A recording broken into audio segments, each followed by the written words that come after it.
Assalamualaikum warahmatullahi wabarakatuh. Perkenalkan, nama saya Adelia Safa Kamila. Hari ini saya akan menampilkan komunikasi terapeutik pada pasien dengan gangguan citra tubuh.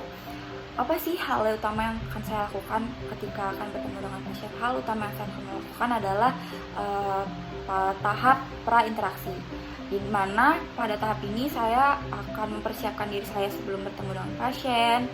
Saya mengetahui apa yang akan saya lakukan ketika saya bertemu dengan pasien, terus membaca status pasien juga. Setelah itu dilanjut dengan tahap atau fase perkenalan atau orientasi, lalu fase kerja, dan diakhiri dengan fase terminasi. Pada hari ini kasus yang akan saya ambil yaitu dengan pasien dengan gangguan citra tubuh, yaitu pasiennya ini seorang perempuan.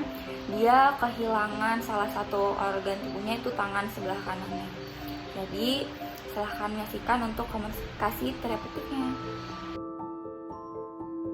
Selamat pagi Ibu. Ibu, perkenalkan, nama saya Adelia Safa Kamila. Saya perawat yang hari ini akan merawat Ibu. Tujuan saya kesini pada hari ini yaitu ingin melakukan bincang-bincang dengan Ibu untuk mengetahui kondisi Ibu saat ini. Oh iya, saya di sini hari ini dinas dari jam 7 pagi sampai jam 4 sore. Sebelumnya boleh Ibu sebutkan nama dan alamatnya? Nama saya Siska Kol, alamatnya di Cirebon. Ibu lebih suka dipanggil apa? Siska. Oke, Ibu Siska, bagaimana kabarnya hari ini? Apakah sudah makan? Saya nggak bisa makan sus, tadi masih mau bangun. Oh Ibu ya. Gimana semalam tidurnya? Nyenyak nggak? Saya nggak bisa tidur sus sama sekali. Oh iya, bagaimana perasaan Ibu saat ini? Apa yang saat ini sedang Ibu rasakan? Ibu boleh ceritakan apa yang Ibu rasakan sekarang pada saya. Gimana ya sus?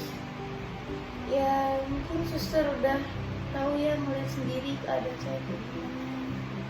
Saya kayak gini sus, kehilangan tangan saya sebenarnya merasa malu banget.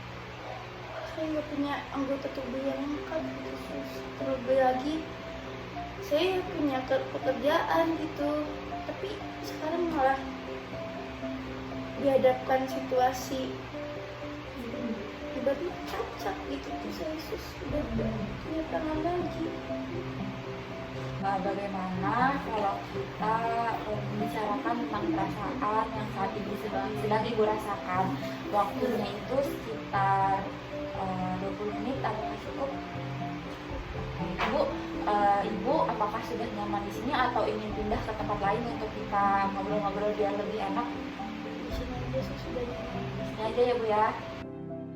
Baiklah Ibu kan tadi mengatakan kalau Ibu ini malu dengan kondisi Ibu saat ini ya Bu ya. Bagaimana nih perasaan Ibu setelah Ibu mengalami bencana ini? Ya, sus, saya merasa sedih banget. Kok saya bisa ngalamin hal kayak gini ya? Kayak campur aduk aja gitu tuh dalam hati saya. Udah sedih, rasa malu ke orang-orang, tiap lewat mungkin setelah ini pasti saya dilihatin orang banyak karena keadaan saya kayak gini. Terus juga campur aduk deh sus, pokoknya saya nggak tahu lagi gitu harus kayak gimana. Kayak mungkin setelah ini saya cuma jadi beban aja gitu sus.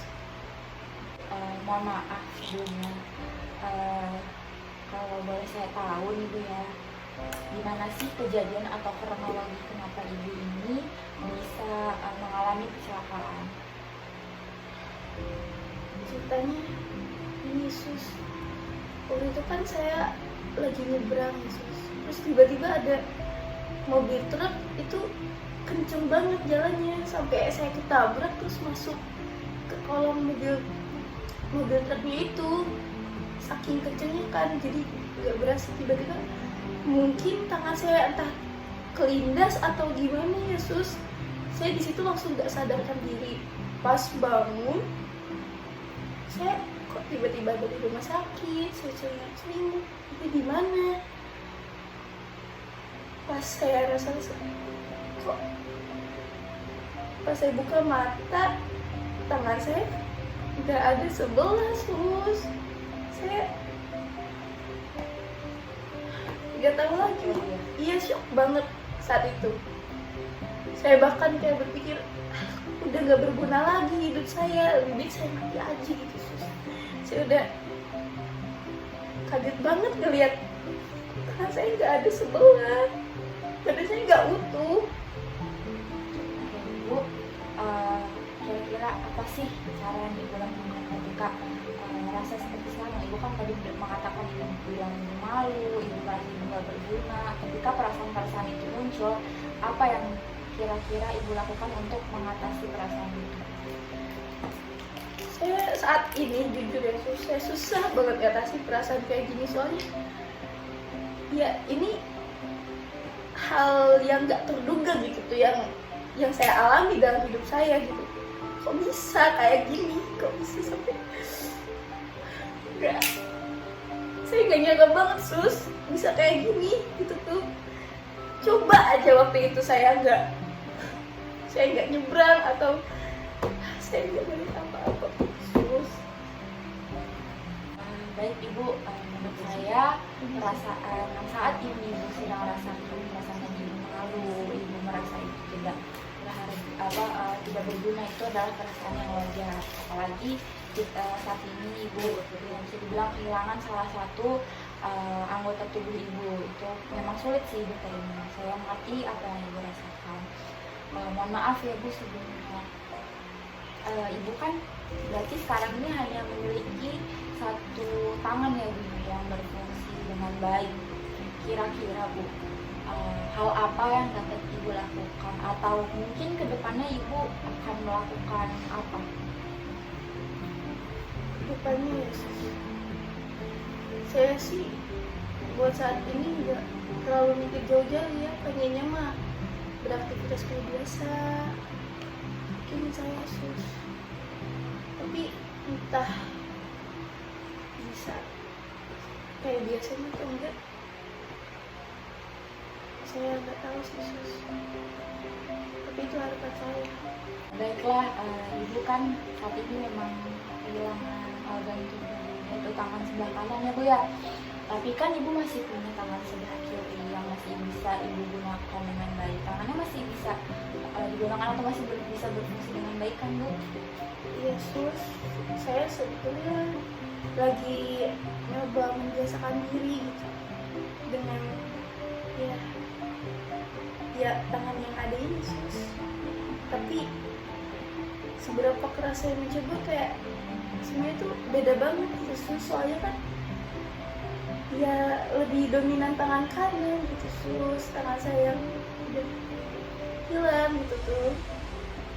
Saya udah berusaha keras gitu buat mencoba entah ngelakuin aktivitas apa dengan tangan kiri sus, tapi kayak susah gitu. Saya setiap ngelakuin aktivitas saya kayak inget saya terbiasa ngelakuin aktivitas dengan tangan kanan saya yang dominan ya syukur sih. Tapi susah banget sus rasanya. Iya. Saya ngerasa kesel sus setiap kali ngeliat untuk tubuh saya saat ini. Saya ngerti apa yang Ibu rasakan. Saya paham apa yang Ibu rasakan. Tapi setidaknya Ibu sudah mencoba melakukan kegiatan menggunakan tangan kiri Ibu. Itu menurut saya udah sesuatu yang bagus Bu untuk dilakukan. Saya yakin jika Ibu terus berlatih, Ibu sering melakukan aktivitas dengan menggunakan tangan kiri Ibu, saya yakin Ibu akan terbiasa karena kan sesuatu akan bisa dilakukan jika Ibu sudah terbiasa ya Bu ya. Baik sus, ya saya akan lebih berusaha keras lagi karena gimana saya sus udah kayak gini adanya. Bu, apakah nih di anggota keluarga Ibu, apakah sudah ada yang mengetahui kondisi Ibu saat ini dengan Maaf ya Bu, Ibu kehilangan satu organ tubuh Ibu. Hmm, untuk keluarga sih semuanya sudah pada tahu sus. Tahu ya Bu ya, gimana tuh Bu respon keluarga Ibu? Responnya ya mereka bersedih gitu dengan mendengar saya kecelakaan, kemudian kondisi saya seperti ini. Mereka jadi merasa iba mungkin Yesus, terus kasihan ke saya, kayak nggak nyangka juga ini bisa terjadi ke saya gitu. Tapi mereka tetap mensupport saya lewat keadaan saya kayak gini. Selain keluarga, apakah ada orang sekitar seperti entah itu tetangga atau mungkin teman-teman Ibu yang mengetahui kondisi Ibu saat ini? Beberapa sih ada sus. Itu gimana responnya? Eh, ya ada yang support saya, tapi ada juga ya gitu, ada yang cemooh mungkin, ya orang yang gak suka sama saya sus. Saya lihat aja sih, kadang saya buka HP gitu, terus ada beberapa ucapan-ucapan gitu saya supaya lebih semangat lagi. Alhamdulillah ya Bu ya, masih orang sekitar ada yang support Ibu. Saya juga menyemangati Ibu agar terus semangat. Walaupun kita kehilangan organ tubuh bukan berarti kita tidak berguna gitu Bu. Kita tetap bisa kok melakukan aktivitas sehari-hari. Oh iya Bu, apa sih keyakinan yang Ibu yakini dengan atas kejadian yang Ibu alami sekarang tuh, apa yang Ibu yakini? Apakah Ibu yakin kalau ini tuh adalah takdir atau ujian dari Tuhan atau lain sebagainya? Saya sih ya sebetulnya ini sih mungkin ya ini takdir, tapi memang betul itu mutlak takdir saya seperti ini. Tapi sebenarnya saya merasa kok bisa saya jalanin takdir kayak gitu. Ibu, kira-kira nih Bu ya, dengan kondisi Ibu saat ini, apakah mengganggu proses ibadah Ibu? Ya saya masih punya setahun lagi sus. Mungkin untuk proses ibadah saya bisa ngelakuin kayak biasanya, cuma ya ada yang aja seperti itu, tapi masih bisa. Oke, saya yakin Bu, Ibu itu bisa melakukan aktivitas sehari-hari walaupun hanya dengan satu tangan. Yang penting Ibu mau terus mencoba, terus berlatih. Ibu harus terus semangat, jangan putus asa. Kehilangan salah satu organ itu terutama tangan ya Bu ya, bukan berarti Ibu menjadi seorang yang tidak berguna. Oke, bagaimana kalau misalkan kita untuk kegiatan selanjutnya kita membuat jadwal untuk berlatih menggunakan tangan kiri Ibu. Nanti saya akan menyiapkan beberapa alat yang mungkin bisa digunakan untuk Ibu berlatih agar Ibu bisa melakukan aktivitas sehari-hari menggunakan tangan kiri Ibu. Bagaimana? Boleh. Oke. Bagaimana perasaan Ibu setelah Ibu berbincang-bincang dengan saya? Saya merasa agak lega Yesus. Lebih lagi tadi suster sudah ada mengingat saya, dan saya juga jadi ingat sama keluarga saya yang masih mendukung saya, sus, teman-teman saya yang mendukung saya. Ibu, boleh diulang lagi apa sih yang tadi udah kita obrolin? Ya saya keadaan saya kayak gini, mungkin itu sebagai takdir untuk saya. Kemudian saya akan berusaha mencoba membiasakan diri ya untuk melanjutkan hidup dengan keterbatasan yang ada. Seperti itu sus. Bu, yang penting Ibu terus semangat ya Bu ya, terus yakin bahwa itu Ibu bisa. Oke, kalau untuk pertemuan selanjutnya sesuai yang tadi kita sudah bicarakan, kita akan berlatih untuk menggunakan tangan kiri Ibu. Waktunya kira-kira jika besok jam 9 pagi, apakah Ibu bersedia? Bersedia. Oke, untuk ruangannya nih Bu, apakah Ibu mau di sini atau mungkin kita mau cari ruangan lain agar Ibu lebih semangat, atau mungkin Ibu mau cari suasana baru? Ya boleh sih, tergantung nanti besok. Oke, udah kalau gitu berarti besok kita ketemu lagi dan 9 kali ya Bu untuk melatih tangan Ibu. Kalau gitu dengan baik. Kalau gitu saya izin kembali ke ruangan. Terima kasih ya Bu, selamat pagi, selamat beristirahat kembali. Yesus. Oke, itu dia penampilan komunikasi terapeutik pada pasien dengan gangguan citra tubuh.